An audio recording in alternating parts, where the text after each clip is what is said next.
30 to 40 years ago, the field of general surgery was truly flourishing. General surgeons treated patients for an array of surgical conditions. As the concept of present-day subspecialties had yet to take hold. What has led to the significant shift in the focus of general surgery at the present time?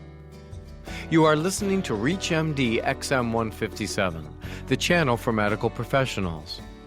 Welcome to the Clinicians Roundtable. I am your host, Dr. Mark Nolan Hill, Professor of Surgery and practicing general surgeon. Our guest is Dr. Dana Christian Lynge, Associate Professor of Surgery at the University of Washington School of Medicine and practicing general surgeon. Dr. Lynge is the lead author of research published in the Archives of Surgery on the national shortage of general surgeons. Welcome, Dr. Lynge. Thank you very much for having me. We are discussing the evolution of general surgery. Dr. Lynge, before we get started, how would you define general surgery? General surgery in its present incarnation in urban or large rural areas is largely abdominal surgery, breast surgery, endocrine surgery, and surgery of the soft tissues. If you are a general surgeon practicing in a remote area, your practice might also encompass some basic gynecologic surgery such as hysterectomy, obstetrics such as C-sections, possibly basic fracture work, and even elements of ENT or urology, although that varies from place to place, and probably general surgeons doing that kind of surgery is much less frequent than it was 50 years ago.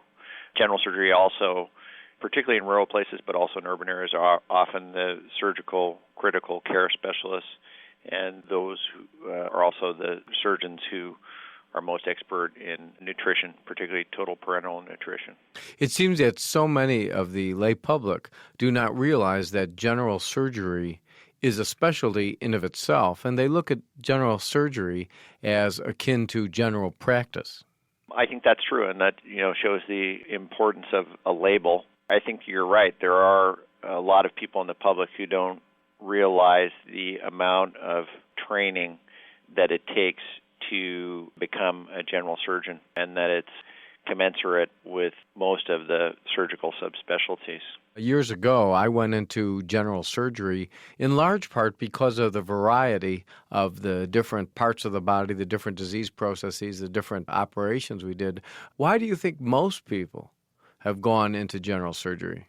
Well, I think for the same reasons you do. I mean, when I talk to residents who I work with these days, that's still the attraction of general surgery, is that you do a wide variety of procedures. You are also, I think it's fair to say, one of the last branches of medicine and surgery who still takes care of the entire patient. In other words, you don't subcontract out the medical care of your patient, and your training makes you capable of dealing with a lot of the non-surgical problems that your patients have. So that's satisfactory. As a final point, talking about the past, it used to be that when someone said, what was your field, you'd never say general surgery, you'd say, I'm a surgeon. And people would understand that as the field of general surgery. Do you think that it is declining in interest at this point? There's certainly a lot of discussion at the national meetings and a lot of literature documenting at least a recent decline in interest among medical students in general surgery, and a increasing interest in areas of both surgery and medicine that have better remuneration and more controllable lifestyles. So I think it's not just a lack of interest in general surgery, it's just that issues of hours and money are influencing medical students to make different decisions across the board. And there's a bunch of reasons for that. It may be a shift in values. It also may be due to the fact that realistically the amount of debt that students graduate with now is quite high.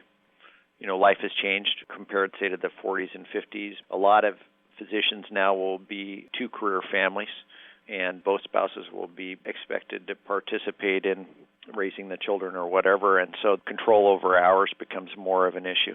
And general surgery is, let's face it, not a cushy lifestyle choice. Wherever you are, there's usually a fair amount of call and getting up in the middle of the night, and there are other specialties where you can have much less call and make more money for the amount of training you do and the hours you put in. If you have just joined us, you are listening to the Clinicians Roundtable on ReachMD XM157. I am your host, Dr. Mark Nolan Hill, and our guest is Dr. Dana Christian Lynge, Associate Professor of Surgery at the University of Washington School of Medicine and a practicing general surgeon. We're discussing the evolution of general surgery.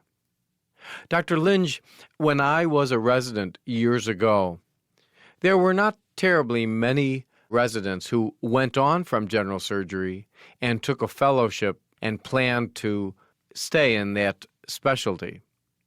Now, it seems that the pressure to go on from general surgery residency to do some sort of fellowship has increased dramatically. Do you think that's a reason why the numbers in general surgery have decreased?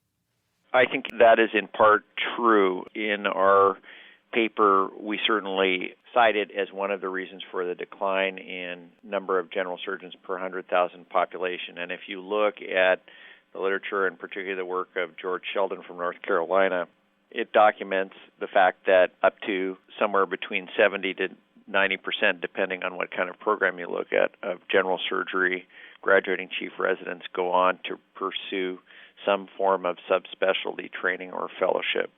And there's many possible reasons for that. One is that particularly if you work in a large urban area, in order to make yourself competitive and carve out a niche, it's good to have subspecialty training.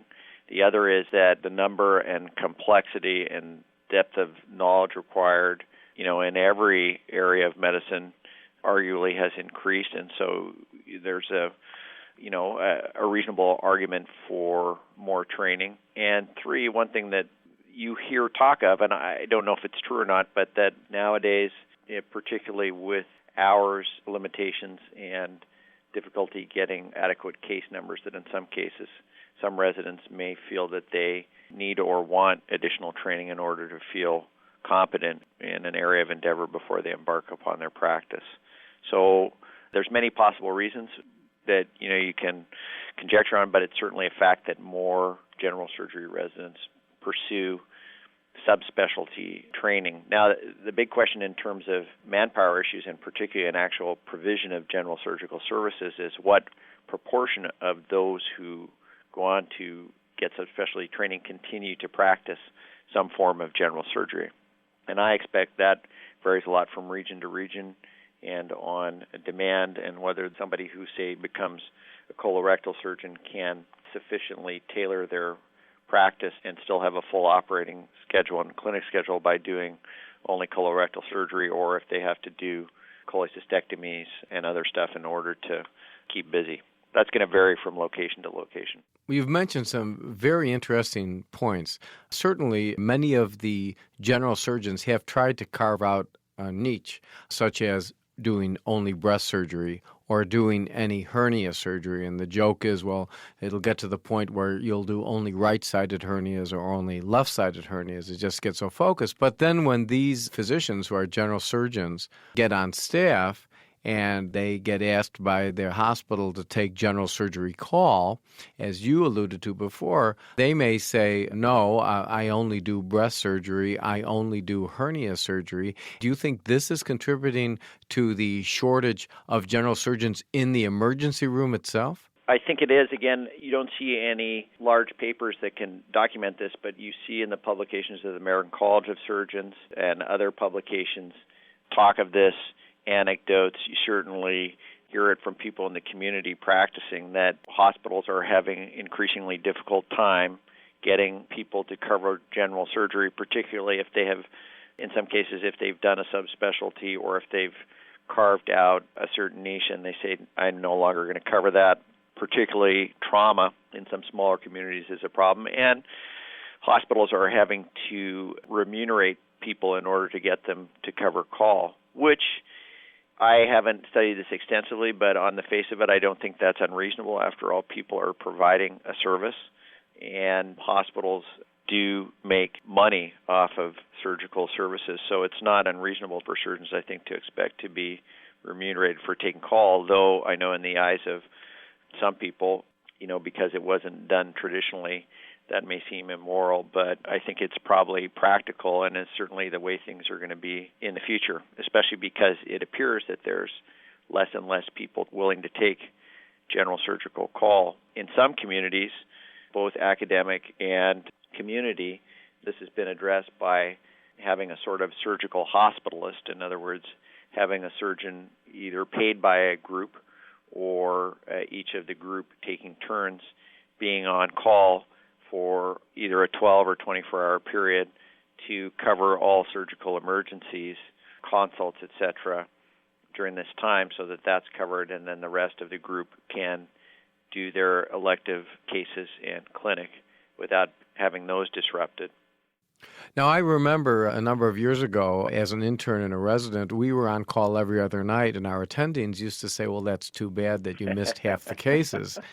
The question is, now with the 80-hour work week, does that compromise the ability of a resident to really learn the entirety of general surgery?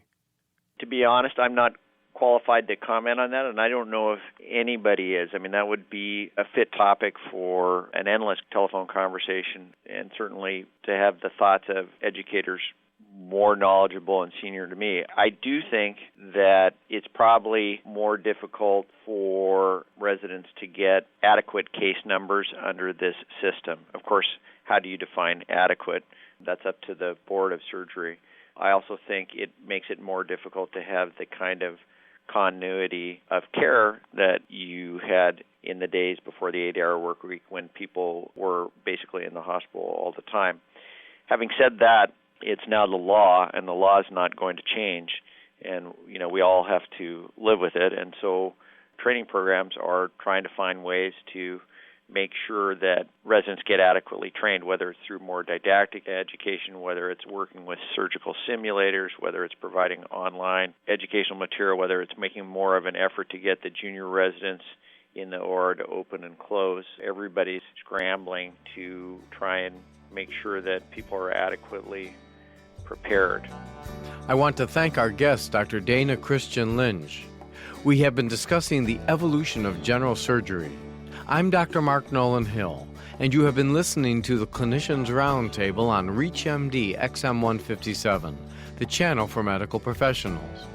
Be sure to visit our website at reachmd.com, featuring on-demand podcasts of our entire library. For comments and questions, please call us toll-free at 888-MD-XM157. And thank you for listening.